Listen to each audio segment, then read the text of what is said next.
You know how it is. You meet a cute girl. She smiles when you make witty jokes. Then you ask her out, and if you're lucky, your date turns into a relationship. But that's not what happened to me. She came into my life like a hurricane. Our first meeting happened in a city park. I was staying late in the office at work because I was preparing those damn reports. It was a typical evening at the office, fluorescent lights casting a harsh, sterile glow on the stacks of paperwork before me. My life had become an unending cycle of numbers, deadlines, and mundane conversations with coworkers who were, in all honesty, little more than strangers. As the minutes bled into hours, I realized that another night at the office was stretching out before me. With a sigh, I decided to call it a day and began the journey back home. The city park, shrouded in the shadows of towering trees, provided a quiet and solitary path on my way. I trod through the park, my thoughts occupied by the weight of impending deadlines. The wind whispered through the leaves, and the distant sounds of the city created a serene background to my solitary stroll. The park had always been a sanctuary from the chaos of my daily life, a place where I could find solace. But on this fateful evening, the tranquility was shattered. Out of nowhere, she came at me like a tempest, moving at breakneck speed. The impact was sudden and jarring, sending me tumbling to the ground in a disarray of papers and folders. I had little time to react, and before I knew it, she fell on top of me, her presence bewildering. For a moment, I lay there, stunned and unsure of what had just occurred. It wasn't until I inhaled the scent of her hair that reality began to crystallize around me. The aroma was tantalizing, a bewitching fragrance that stirred something deep within me. It took a moment for my senses to fully engage, and when they did, I found myself staring into the eyes of a vision unlike any other. There, atop me, lay a completely naked girl, her fiery red hair cascading wildly down her shoulders. Her eyes, deep as the ocean, locked onto mine. A delicate nose and plump scarlet lips accentuated her otherworldly beauty. It was impossible not to be captivated by her in that moment. Despite the striking beauty before me, my immediate concern was not her appearance. I was convinced that she had been running from someone who meant her harm, and our collision was the result of her desperate flight. My eyes darted around the park, searching for any signs of danger, but the night held its secrets close, revealing nothing. Summoning the courage to act, I moved to offer assistance to this mysterious woman who had landed atop me. As a true knight should, I removed my coat and draped it over her, shielding her from the chill of the night air.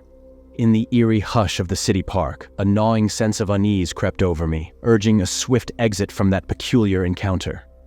The late-night air was crisp, and the cold tendrils of darkness seemed to seep into my bones. Inexplicably, the circumstances demanded I take charge, offering refuge within the confines of my apartment, just steps away. Wordlessly, she followed my lead, her enigmatic demeanor only adding to the perplexing aura of the night. With every step, a chilling silence engulfed us, and her response remained an unsettling smile that held secrets known only to her. As we embarked on the journey to my apartment, a sense of foreboding seemed to tighten its grip. Introducing myself as James, I extended the olive branch of communication. Yet, her stoic silence persisted, and her inscrutable expression offered no clues to the mystery she represented. The lack of dialogue only deepened the enigma of the situation.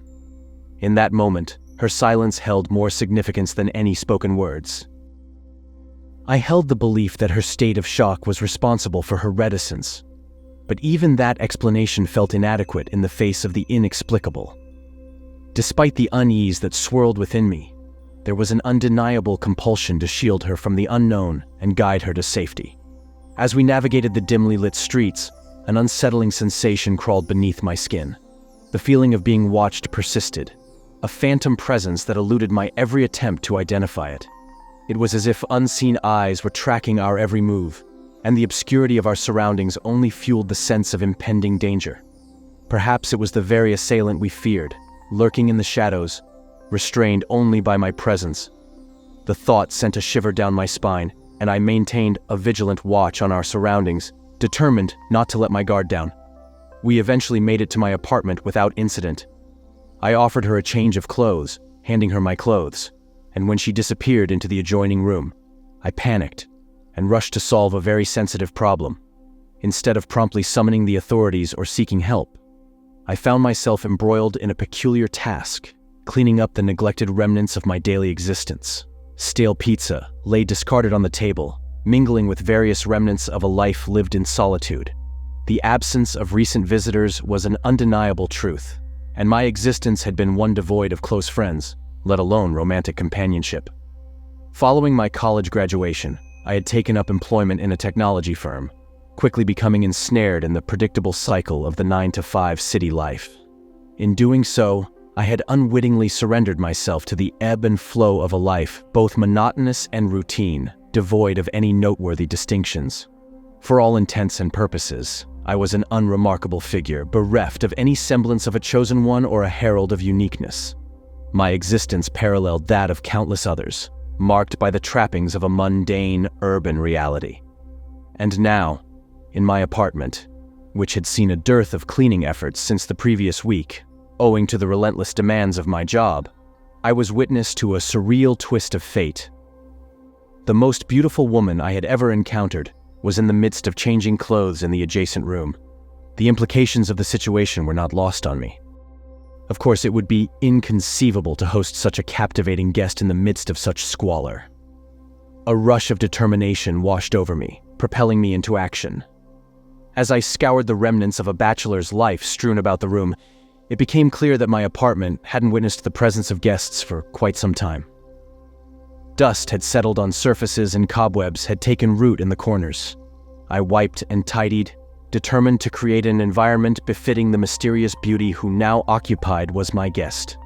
She emerged from the room, donning my oversized t-shirt, her presence like a captivating enigma that left me momentarily speechless. The dimly lit room framed her with an otherworldly allure, and the soft ambient glow from the night lamps further accentuated her mystique. Her disheveled hair framed a pensive expression. Silently, she settled on the couch, and I couldn't help but be mesmerized by her quiet grace. I offered her something to drink, to which she agreed with a barely perceptible nod. I poured a cup of coffee, and together, we sat in silence. My gaze was drawn to her, the way she sipped her coffee, the delicate light playing on her disheveled hair, and her contemplative expression. The room bore witness to a moment of inexplicable beauty. The weight of the situation pressed upon me, compelling me to break the heavy silence, to unravel the mystery that had unpredictably entered my life. I initiated our first conversation by inquiring about her name, but she remained steadfastly silent, an enigma yet to be unraveled. Undeterred by her refusal to speak, I extended the offer to call the authorities once more, the suggestion lingering in the air. But her silence remained unbroken, leaving me to ponder the possibility that shock had rendered her mute, or perhaps it was a characteristic she had carried before our encounter. With a sense of resignation, I suggested that I would personally contact the police and recount the peculiar sequence of events that had unfolded. To my surprise, she shook her head, a determined refusal that spoke volumes in its silence. What followed only deepened the complexity of the situation. She moved closer to me, gracefully positioning herself on her knees, her hands reaching out to clasp mine, with a level of intensity that left me both bewildered and intrigued.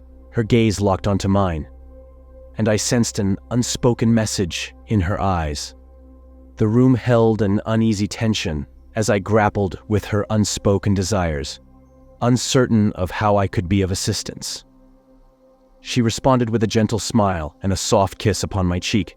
With an almost ethereal grace, she released my hand and reclined on the couch. As I processed the unexpected kiss, I watched in bewilderment as she surrendered to slumber. With a sense of wonder, I covered her with a nearby blanket. I spent the remainder of the night trying to fathom the enigma of a beautiful stranger now sleeping in my living room. Late into the night, my mind was awash with unanswered questions. The morning light beckoned, and I rushed to the living room, eager to find my enigmatic guest. However, the couch was empty, her absence palpable. Neatly folded on the edge of the couch lay my clothes, and she had left without a word or farewell. Her sudden departure left a void in my heart, a disconcerting emptiness that weighed heavily.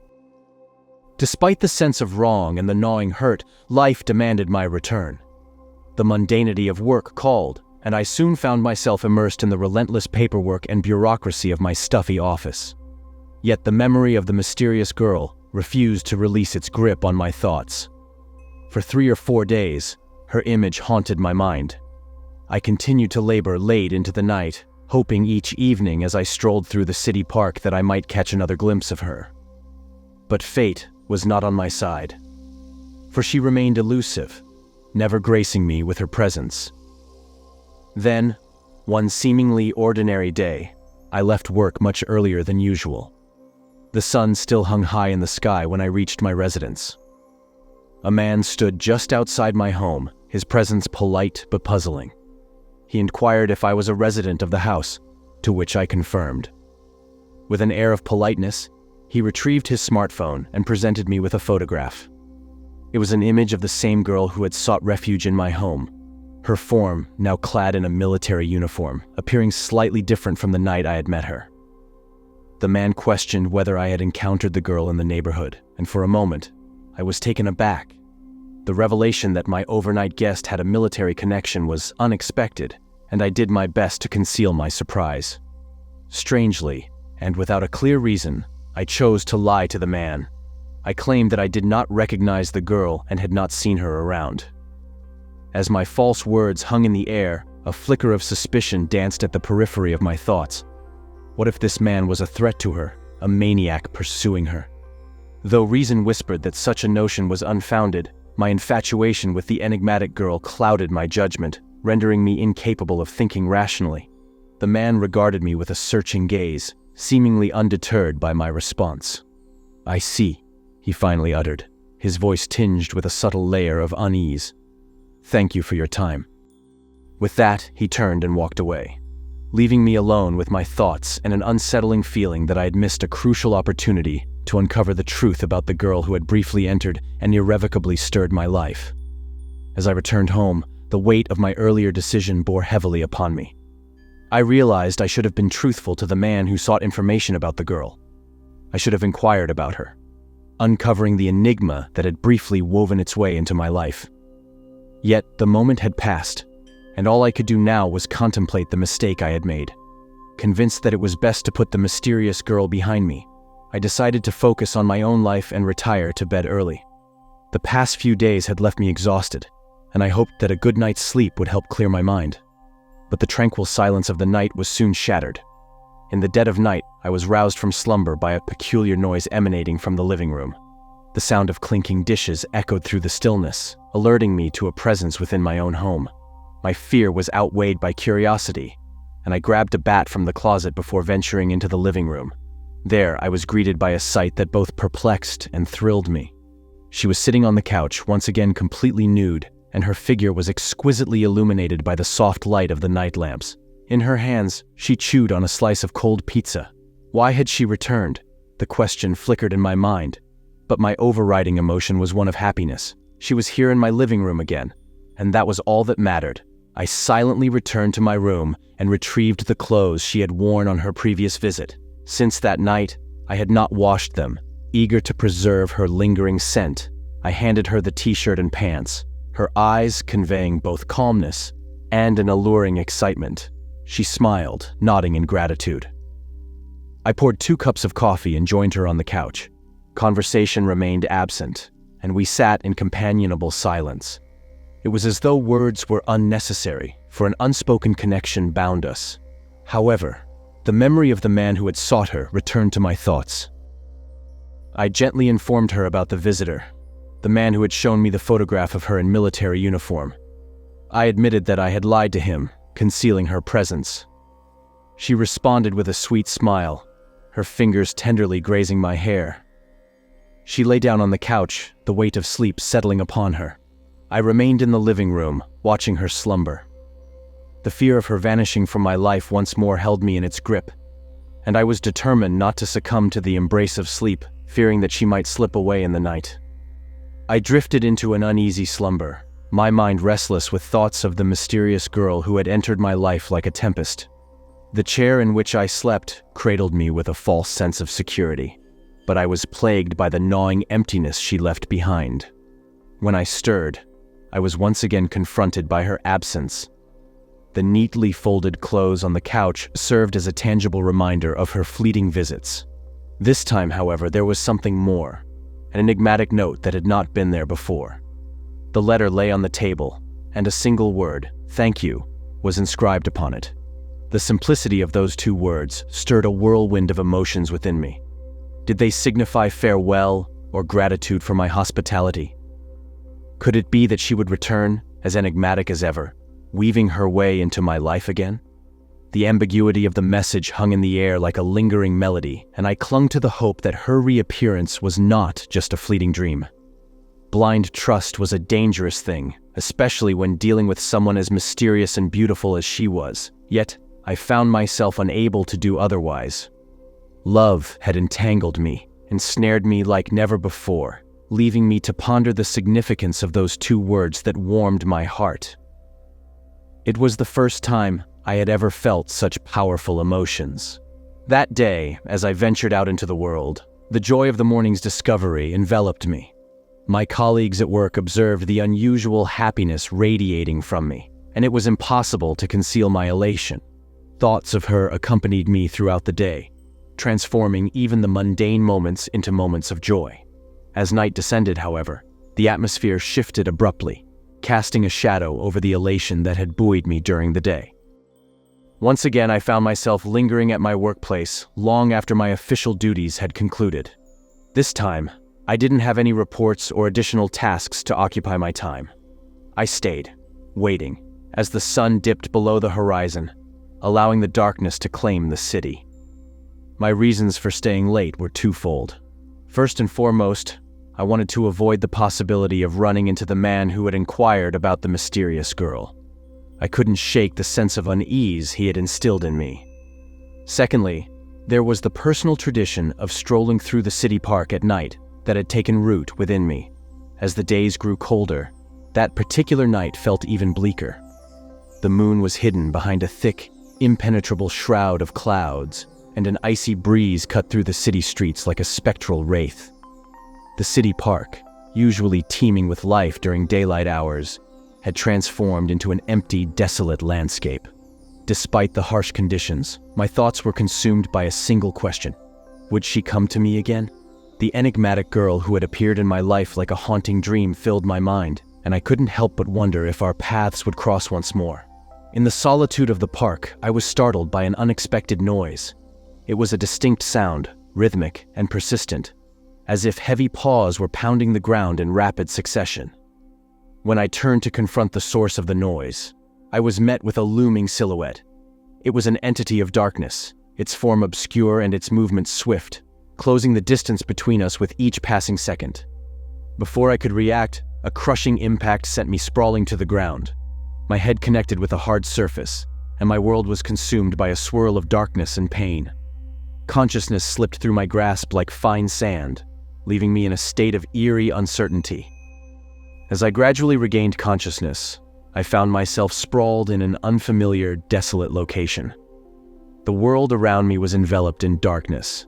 My head throbbed with relentless pain, and a pervasive sense of weakness and nausea overwhelmed me. Attempting to rise, I felt a disorienting dizziness, and it was a struggle to simply draw a breath. The pain coursing through my body was unforgiving. My left arm was twisted at a grotesque angle, clearly broken, and the fiery sting of a couple of broken ribs radiated from my chest. Despite the oppressive darkness, I could make out that I lay sprawled upon a dimly lit street, nestled within an alleyway that seemed to wind its way between shadowy houses. A sinister trail of blood extended from my battered body, like a macabre breadcrumb path leading into the neighboring street. It was evident that someone had dragged me here, heedlessly pulling me along the ground. Yet, the pain coursing through my entire being made it difficult to piece together my thoughts. Summoning every ounce of my willpower, I managed to clamber to my feet, bracing myself against the unyielding cold brick wall of one of the surrounding buildings. My first instinct was to reach for my smartphone, only to realize that it was conspicuously absent. Panic threatened to envelop me as I pondered how I would contact anyone or call for help in this precarious situation. I mustered my dwindling strength and cautiously attempted to stagger out of the alleyway. But the instant my foot landed on the cobbled street, I sensed a malevolent presence lurking nearby.